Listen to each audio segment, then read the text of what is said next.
Olá, amigos, tudo bem? Hoje o Panorama Global vai tratar da mais nova epidemia viral do mundo, dentre tantas outras que já surgiram ao longo desses 20 e 30 anos. Estamos a falar do nosso coronavírus, uma doença que está transformando o mundo, num pânico só. E para trabalharmos exatamente esse assunto, estou aqui ladeado com muita honra pelo grande mestre da biologia, professor Guilherme, do Colégio Objetivo de Teresina. E aí, na ocasião, iremos levantar os principais pontos do lado biológico desse vírus que aí preocupa toda a humanidade no momento, tá? É um prazer estar aqui ao lado do professor Fernandes, meu amigo da Geografia. Galera, primeiro passo fundamental para a gente.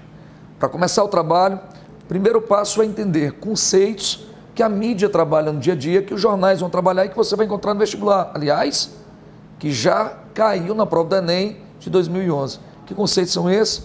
Entender a diferença entre um surto, uma epidemia, uma endemia e uma pandemia global. Guilherme, como é que a gente pode, biologicamente, separar esses conceitos? São conceitos, são termos, tá certo? Que você pode associar a qualquer micro-organismo, tá? Aqui o assunto em especial vírus, mas serve para qualquer micro-organismo. Veja só, quando se fala da malária, fazendo um link aqui com o protozoário plasmódio, que é uma doença que é a doença parasitária que mais mata no planeta Terra, tá certo?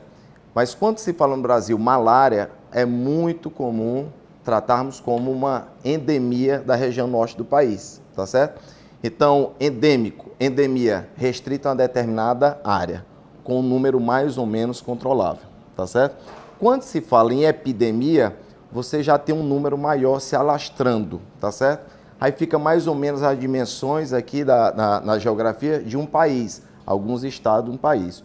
Um surto, que está um pouco relacionado com a epidemia, você tem um grande número que fugiu às expectativas, tá? As expectativas das autoridades. Então isso aí é um surto. Explodiu muito rápido, né? Bem característica de vírus. E uma pandemia seria uma epidemia mais encorpada, onde se fala em alguns países, tá certo? E continentes. Eu costumo dizer, a pandemia seria uma epidemia em alguns países e em alguns continentes, tá certo? Então tá aí os quatro termos: epidemia,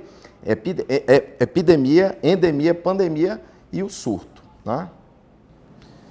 Moçada, é interessante que a gente comece a pensar de que forma que essas questões podem ser cobradas em provas. Nos anos 90, nós tivemos uma epidemia muito grande de uma gripe aviária que teve como principal área de ação a região sul e sudeste asiática, né?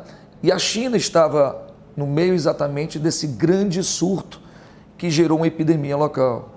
Posteriormente, nós tivemos o SARS, tá? Que também entre 2002 e 2003 geraria mais um movimento epidêmico na região.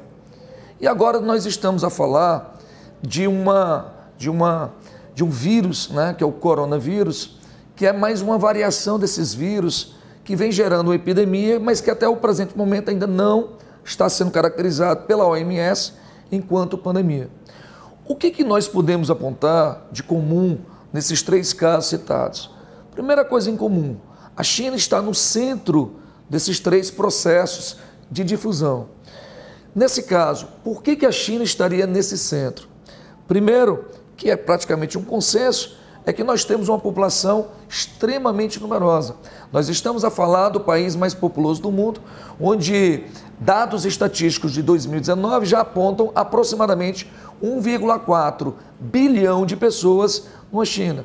Então, qualquer tipo de doenças, principalmente virais, facilmente transmissíveis, ela é mais fácil, tá, de gerar um surto e posteriormente uma epidemia se eu tiver grandes aglomerações, né? Então isso facilita o processo de difusão da doença. Então o primeiro fato importante é que a região nós temos uma grande população absoluta, grandes densidades que facilitam exatamente esse processo de difusão de doenças.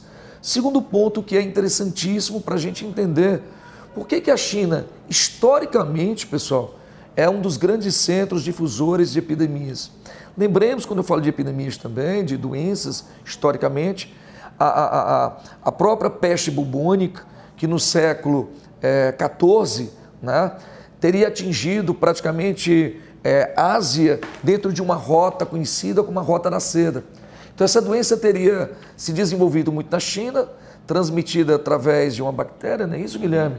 Transmitida pela pulga do rato e através de uma rota de comércio muito usada na época, chamada Rota da Seda, essa doença teria chegado à Europa e dizimado, segundo alguns autores, uma quantidade de aproximadamente 75 milhões de pessoas na época, que, levando-se em consideração a população do século XIV, era algo absurdo. Fala-se em alguns materiais que metade de uma população europeia teria sido quase que dizimada, certo?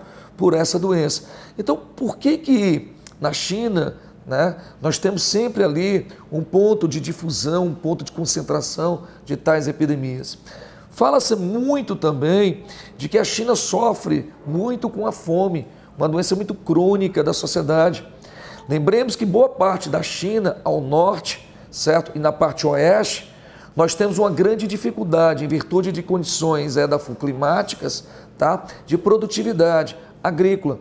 E isso dificulta, portanto, o acesso a alimentos, gerando uma subnutrição e uma desnutrição que, dentre outras questões, gera uma fraqueza na sociedade, gerando, portanto, uma porta, né, para que essas pessoas adquiram mais facilmente essas doenças. Um outro fator é que, em virtude exatamente de uma subnutrição e desnutrição, que é muito comum na região, nós temos uma cultura na China de se comer muito carne de caça. E aí nós temos o problema da transmissão de doenças que muitas vezes estão presas dentro de um determinado habitat, transmitidas de um animal para o outro, e que a partir do consumo dessa carne, desse animal, certo? É transmitida também ao homem. Uma outra questão, né, Guilherme, muito comum na China, é que eles têm uma cultura, né, de criar animais muito próximos à população. Daí a gripe aviária, a questão da criação do porco muito próximo à população, que pode potencializar problemas e doenças. Nos mercados, né? Mantém em cativeiro alguns animais para ser comercializado, como você está falando. Inclusive, né? Animais vivos, né? Vivos, animais vivos. E comer carne de animais exóticos, né? Que para a gente no Ocidente é meio que esquisito.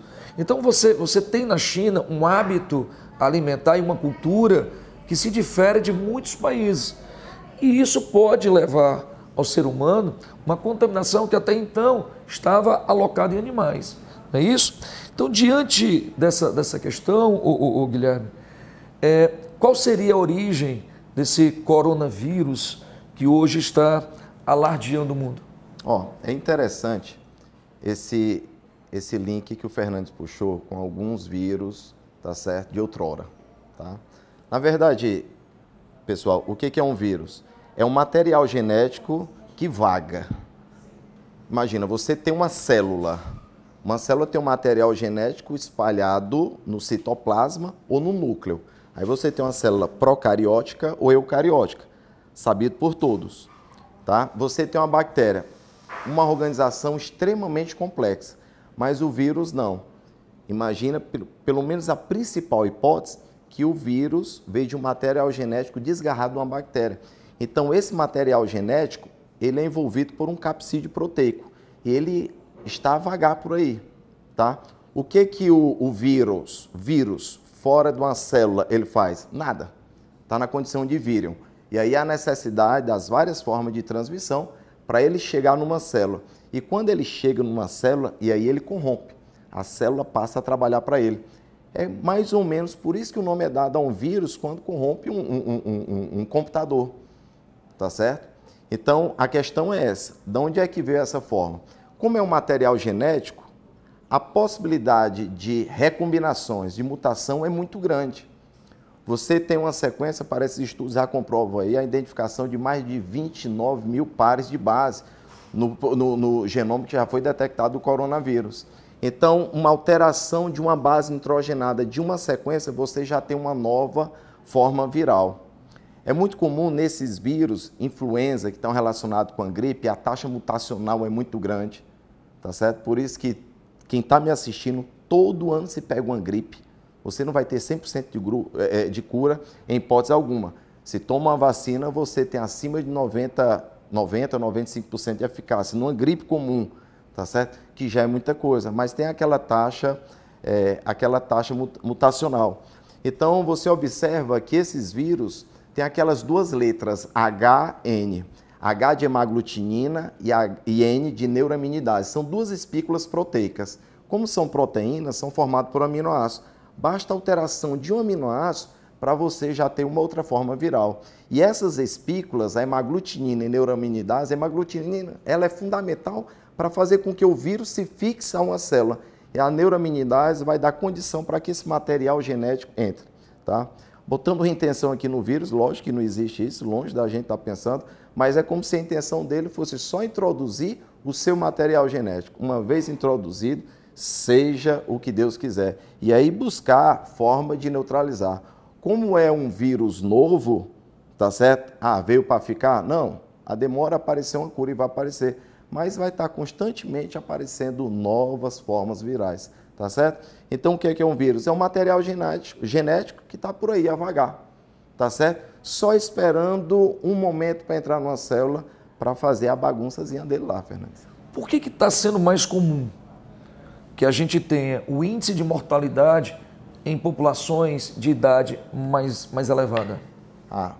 Embora, vamos pegar uma criança, um jovem, o sistema imunológico, tá certo? Está em pleno funcionamento, está em adaptação, está em desenvolvimento, mas o idoso, por mais que já tenha tido as vacinas, contato com outros vírus, mas aí é natural, em função. Vamos lá, você pega contingente populacional e é natural a gente associar com a desnutrição. Aqui sua seara e você conhece mais do que todo mundo isso aí. Então, você pegar um idoso, o sistema imunológico, ele já começa a declinar, né? Ninguém vai virar pedra.